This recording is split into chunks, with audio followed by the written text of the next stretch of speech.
Hey guys, this is a beautiful Swedish Easter bread and I'll show you just how I do it. The first thing you're going to need to do is put 2½ teaspoons of yeast into a bowl and then put a 1/4 cup of warm water into the bowl. Make sure it's warm water, not hot water. It'll kill your yeast. Give that a stir and then put it aside and wait for it to get foamy. Over at the stove, you want to put 1 cup of milk in and 1/2 cup of butter. You want to melt the butter and bring the temperature up to warm, just warm. You don't need it hot. Pour your milk and butter into your yeast, then 1/2 cup of white sugar, 1/2 teaspoon of salt, 1/2 teaspoon of cinnamon, 1/4 teaspoon nutmeg, and 1 egg, and give that a stir. Now you can add your flour. You can use all-purpose flour or bread flour. I use half and half bread flour, half all-purpose. It kind of stretches my bread flour a little bit further. You're going to need 4 cups. I start out with 3½ cups. I give that a really nice stir and then see along the way if I need a little bit more flour. I put the remaining flour into the bowl, so I used exactly 4 cups. You want to put a little bit of flour onto your surface. It is a sticky dough. You want to also knead this for about 7 to 10 minutes. After the 7 to 10 minutes is up, it shouldn't be sticking to your hands or the countertop anymore. Then you want to put it into a greased bowl. I usually grease my bowls with extra virgin olive oil.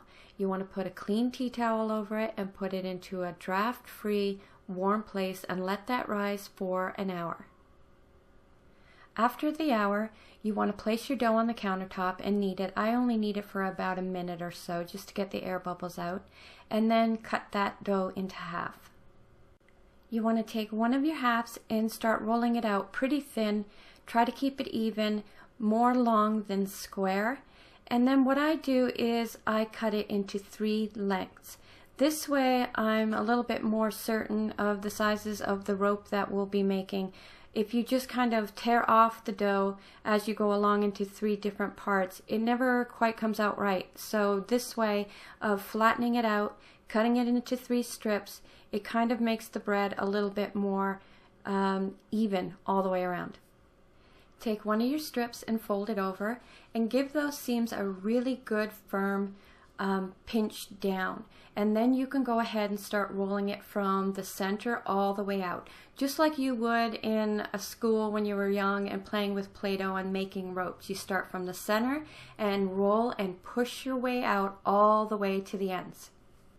Do that with all of your strips. Try to make them equally long. If they're not equally as long and they're not perfect, no worries, you can always trim the excess. Take your 3 ropes and line them up, and all you want to do is put one rope on top of the other, fold it over and tuck it under, just like you were making a little bun. Now you can start making your braided bread. You're going to get your center piece of the braid and you're going to put it over top of the left one, and the right piece is going to go underneath, and then left under, left under, and right under. You're just going to continue that until you get to the bottom of the bread. When you get to the bottom of the bread, all you're going to do is the exact same thing that you did at the top. Fold it over and tuck it under.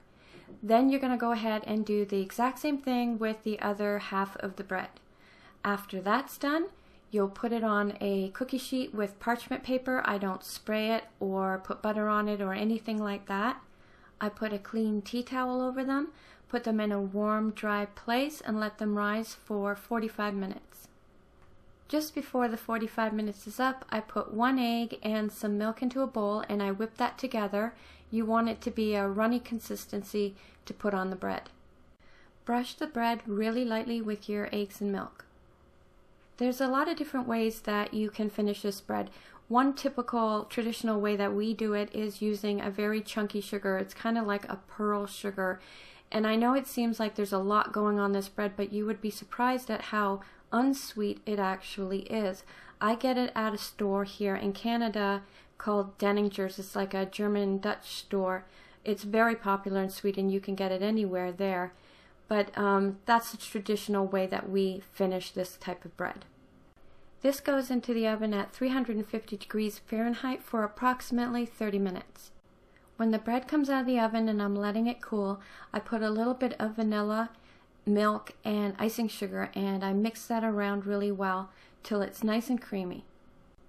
On the plain bread, I drizzle this all over the top. You can also serve this bread plain. You don't really need anything on the top. It tastes beautiful with just butter. Hopefully you guys will give this a try. Hopefully you guys will have a beautiful, safe, and wonderful Easter. Till next time, hey do.